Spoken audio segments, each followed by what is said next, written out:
I want to tell you two really important things today. The first is about a wonderful motion that has been tabled in the House of Commons of the British Parliament.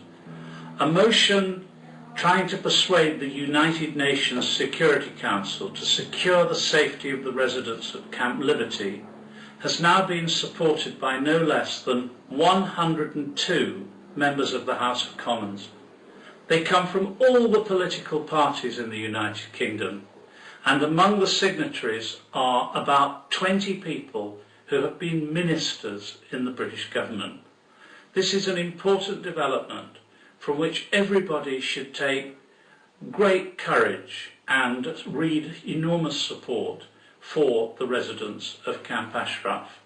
You must be assured that politicians in the House of Commons and indeed in the House of Lords in London are fully behind the campaign for the residents of Camp Ashraf and Camp Liberty, and fully behind the campaign to help those residents to have a much more secure future, whether it is temporarily in Iraq or permanently elsewhere in the world.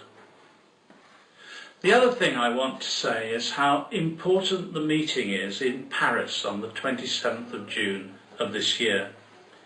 150 members of the British Parliamentary Committee, which supports Iran freedom, are involved in the preparation of this meeting. What a huge display of support there is for those who wish to see a better government in Iran. Our aim is a very simple one. It's difficult at the moment, but I'm sure it can be achieved.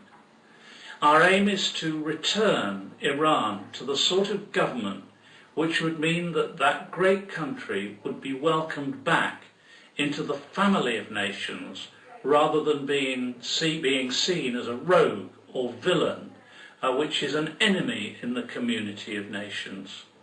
We believe that will be achieved. We think, however, that it is absolutely essential that people should unite together, put aside minor political differences and work together, ensure that they have a clear vision what the future secular Iran will be, an Iran where there is equality of opportunity for men and women, boys and girls, human rights which can be recognized as conforming to international standards. The purpose of supporting Madame Rajavi in Paris on the 27th of June is to make it clear to the wider world, and particularly to the governments of the Western world, that there is a citizens' movement for Iran that is supported by the politicians and citizens of Western Europe. I and my colleagues in the British Parliament are proud to be part of that campaign.